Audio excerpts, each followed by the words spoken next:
On agenda tonight, a self-proclaimed member of the Pulrose Liberation Army and possibly the most popular MHK we've ever had.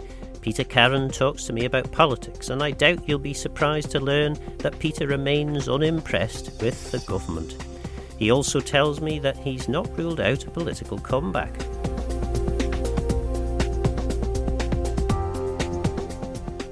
Outspoken, controversial, and always good to listen to.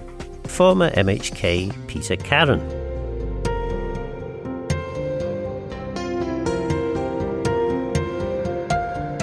I think the Liberal Party is not about Peter Carron. It's what it's about is about bringing about the institutional systems that are required for good governance, and that's the real reason why I set Liberal Vannin up.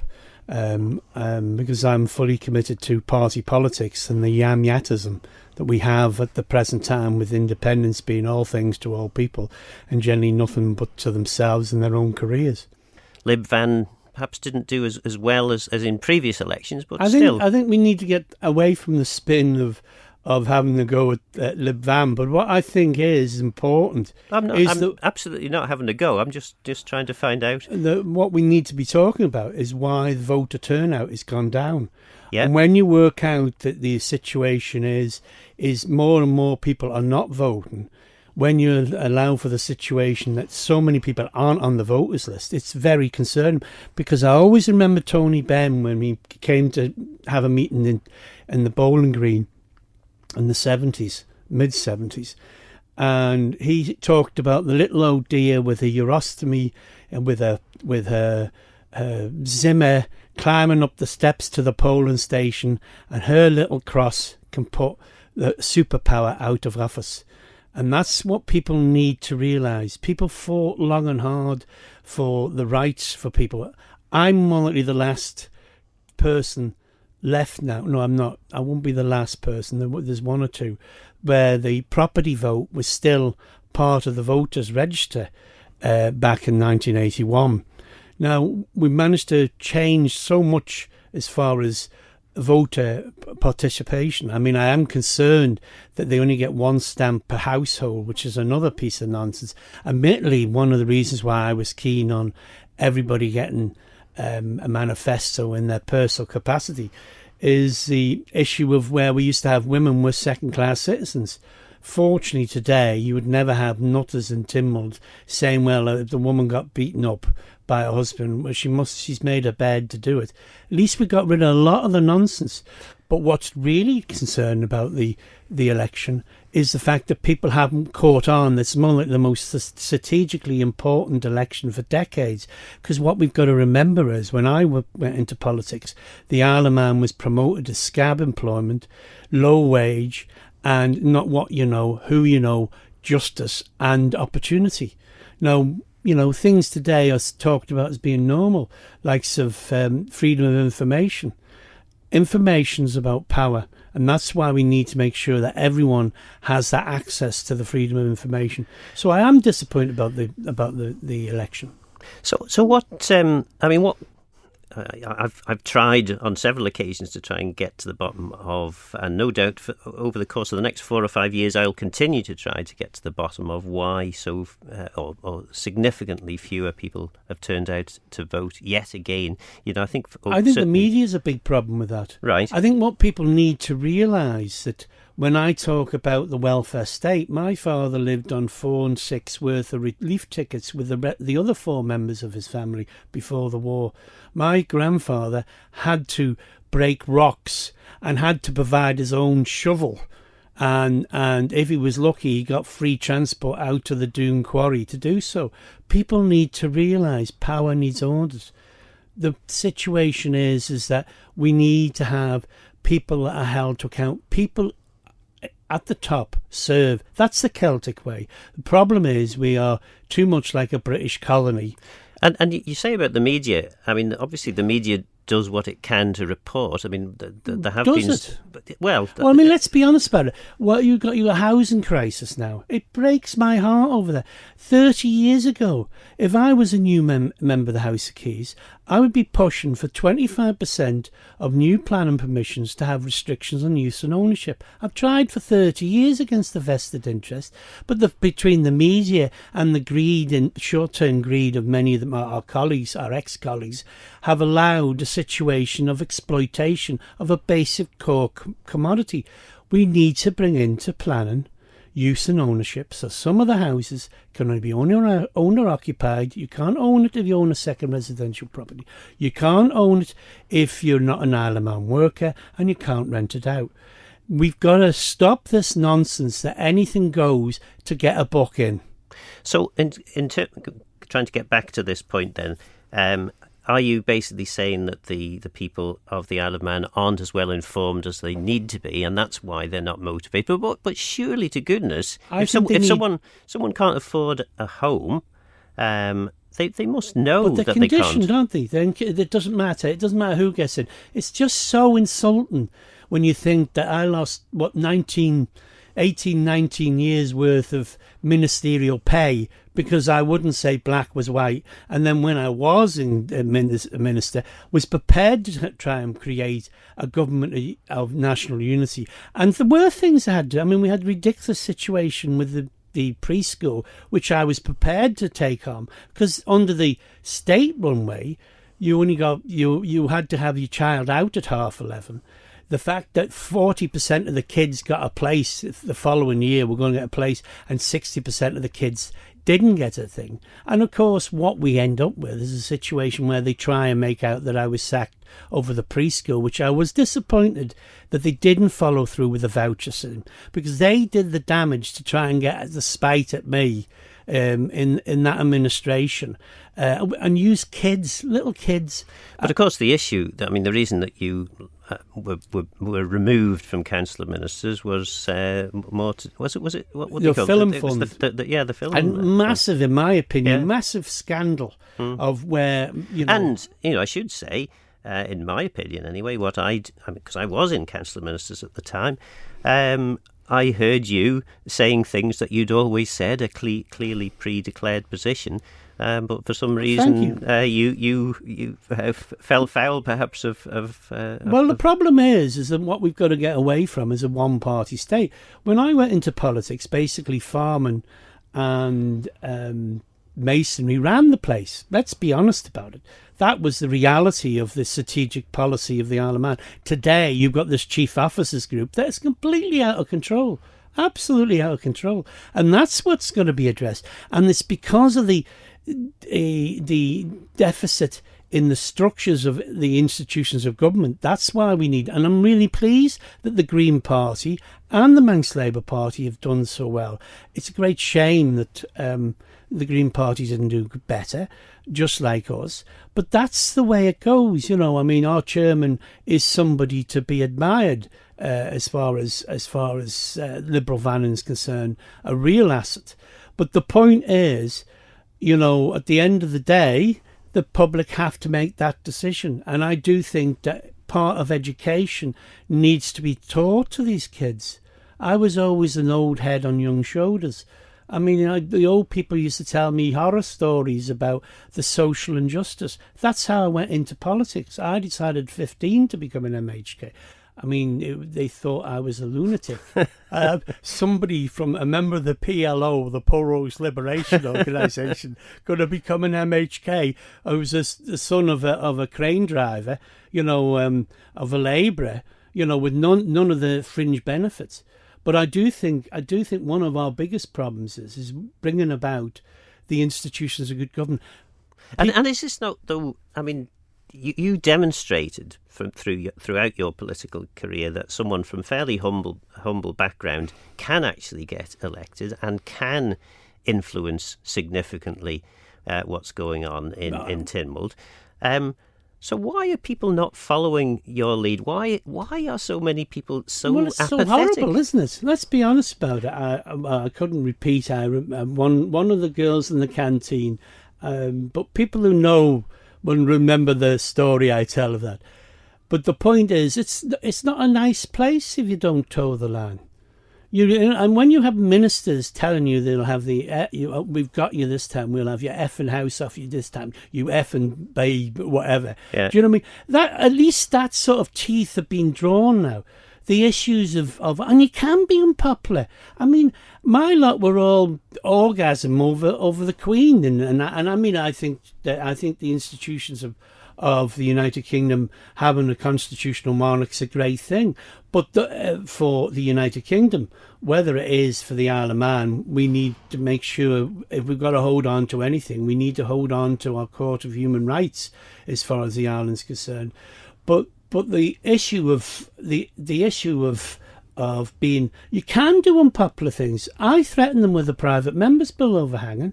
I nearly got lynched in 1981 over Bircham, where it went from Arnold's "we must retain the Birch" to the late, it doesn't matter anyways, candidate who was up on his feet, jumping up and down, screaming that we need 16-foot barbed wire fences around Derby Camp and Birch them. And I got up and told them, they're flogging a dead horse. You can actually keep your integrity. It is hard. It's very hard. Former MHK Peter Carron. And when you have ministers saying, you'll never get anything done in your name, I said, listen, mate, I wanted to go in 91, as I say, but I've stuck it out, as I said, because I was the factor what the establishment could get away with, because I was never for sale. Okay, moving on then to some significant time to the present day. We've just had a new Chief Minister elected, a new ministerial team. I think this is the first ministerial team that's never had an MHK from the south of the island, just saying.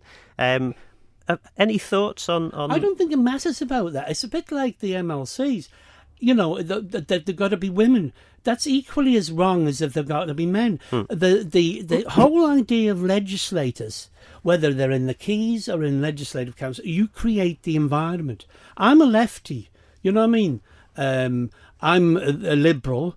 I believe that we have a capitalist system, but that capitalist system mustn't be allowed to be a kleptocracy or what we Manxies talk about, a fiefdomism. And in terms of the new administration, I'm very worried.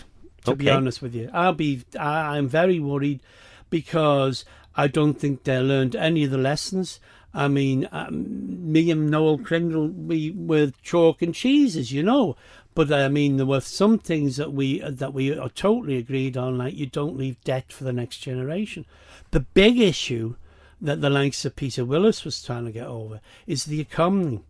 Remember, in 1985, when I went into the House of Keys, the average working wage was 45% of the Brits. We had no redundancy. We had no social legislation.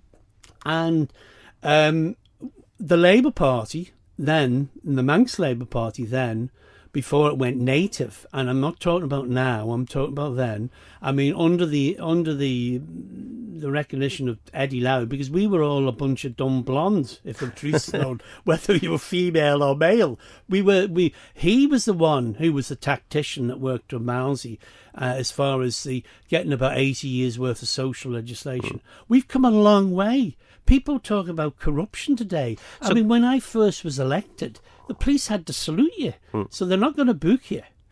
Alf Cannon's done a pretty good job as Treasury Minister. Certainly, he didn't... You know that I'm a big believer in the legalisation of cannabis for medical purposes. As I say, I don't think he has done a good job as Treasury Minister. And we accrued another £400 million worth of debt? And it's the service charges. And if that debt's for capital projects, that's one thing. But if it's for revenue liability, that is a very dangerous, and that's not being left or right. It is primarily for capital projects, as I understand it. Well, I mean, paying $100 million more for the steam packet, in my opinion, is absolute madness. I mean, I've got to be very careful because I could always, when I used to get often threatened by the establishment, I could always say, well, I'll see you in Disney, better known to you as Tynwald. And of course, then they knew, so long as they couldn't prove malice, I could do the full Monty on them, and would occasionally do the full Monty on them as far as some of the things they were getting up to. So who's the new Peter Carron? Who are the torchbearers of that passion that you had? I'm hoping with obviously Laurie Hooper will be. As I say, I think there are one or two more there that have been. I think one or two more that there who are the new members have got to work out what they want to do. Do they serve their people or do they serve themselves? And you have that problem, and you know how awful it is coming in and having that dilemma of situation where you're not given any credit for anything. And actually, if you look over the course of the last 3-4 years, what seems to have happened is government either has been asleep on its watch or has decided to leave to the next government a much more challenging circumstance. Effectively, now, from a government perspective, hiring in support from Tynwald members is a much less attractive thing for the Tynwald member to do. There seems to be a much greater move away from Comyn, and the power of Comyn seems at least slightly to have been ceded back to Tynwald. Oh, absolutely. I think the separation of power. One of the things that got me into politics was the total injustice in the judicial system as far as law and order was concerned. The opportunity of where the postcode justice, when it came to Bircham originally, when it was still a big issue, a major issue, far bigger than the real issues, which was economy, secure jobs, secure future, a good environment, opportunities for all. But I think the issue on the government is concerned is that I think they have brought in a lot of the things that I was arguing about. The fact that you can lose 30% of your income simply by telling the chief minister, we better be polite about it, that he's trying to make white into black when it's still white or still black. Let's be diplomatic about it. No, I suppose the difference I always had, I didn't have wife or kids to worry about. So I could turn around and say to the wife, I didn't have to go around and say, listen, love, you can stop shopping at Marx's. You're going to have to go back to ShopRite or the Co-op or somewhere else. Ambition. It drives most people engaged with politics. It is hard, I think, for any observer of Manx politics to look at Peter Carron MHK, who topped the poll on so many occasions, clearly immensely popular amongst the public. You can't just walk away from that and not have regrets or not continue to have some kind of burning ambition. I want to see the Isle of Man flourish. I believe the success of a nation is how you look after the weakest. I see the way the Tory party runs the UK now, with its crony capitalism, which you intellectuals would call a kleptocracy. You know what I mean? I think what we've got to go away from is not left or right, but fair and just. And yes, I would have liked to have seen lots. I mean, this housing thing, this is an absolute outrage. I mean, what annoys me is the media always had me down as some sort of left-wing Luddite, when I actually saved more people's from ending up in the council houses by taking on the late Dr. Moore when he was finance chairman when the interest rates went up to 15% and the right-wingers were wanting to put the interest rates on the government mortgage scheme. The runs are there if there's a political will. The situation is, it's got to not be our personal egos as far as that's concerned. We all, as we said, every sitting used to talk about in the Lord's Prayer about thy kingdom come on earth, as in heaven. Now the situation, I do not use the Bible as an offensive weapon. I was the one who instigated more likely than anybody family planning as a devout Catholic at the time. I was the one who always supported gay rights. I supported so many things that would be regarded as not the conservative Christian sort of thing. But the point is, we should be trying as legislators to create that environment. And I do think the economy is more likely the most important issue that is being missed out at the moment. we've got an election coming up fairly shortly. Is it the end of November, I think, or mid-November? Remember the Legislative Council? You don't fancy that? The point is, let's be realistic about it. There's a new intake. They might have a change of heart, but the people who have burning ambition for trying to keep their integrity, try not to end up having to go to these places. Situation is, we are in a desperate situation. All my non-achievements of how we used to promote the island of Scab. So actually, that's not a no then, is it? Well, I was famous for making out that there shouldn't be a medieval form of redundancy for unelectable MHKs. What we need is people who are going to be in there that are going to actually contribute to the legislative process. And people with experience. And how many years did you have? 31 and a half. Yeah, but I just don't think, I just cannot see. Can you see? I don't even think my party, I mean, I did offer a while ago because I'm so concerned. I mean, if we don't sort out this housing crisis is creating poverty. And the reason it's creating poverty is they're not developing the environment to stop people abusing. I'm sick to death of listening. Oh, the freedom. The freedom is not about the freedom for the rich to exploit the weak, the poor and the sick.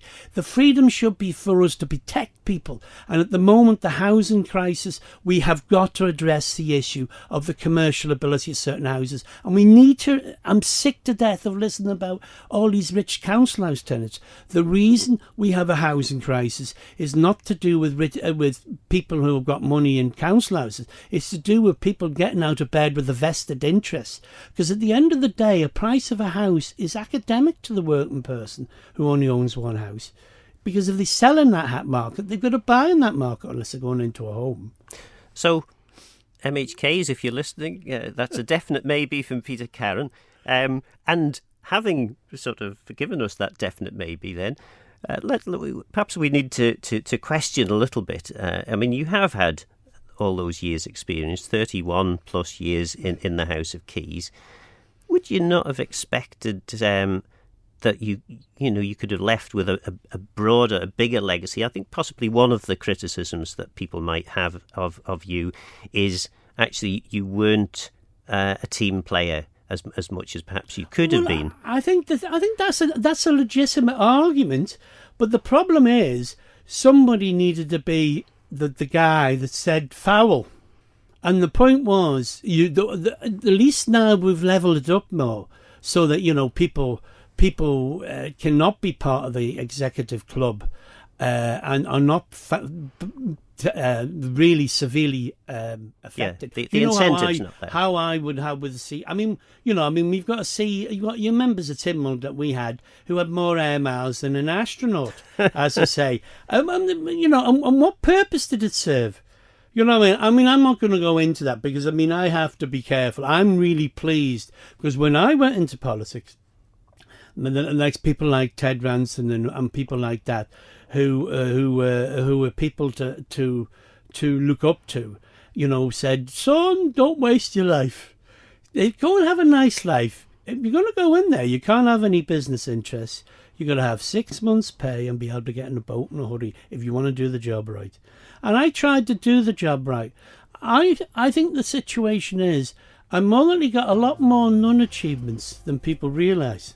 Because the whole way, often when I was over in one corner and you lot were over in the other corner, you'd come over for a nose just halfway over. And the secret was that sometimes that's all I wanted. With over 31 years of poll-topping political leadership, could Peter Carron be returning to Tynwald as an MLC? He obviously fancies it, but doubts he'll get the votes. We'll have one of the new ministers on next week's show who has boldly taken on one of Manx politics' suicidal missions. But for now, I'm Phil Gorn. Guramayu. Thanks for listening.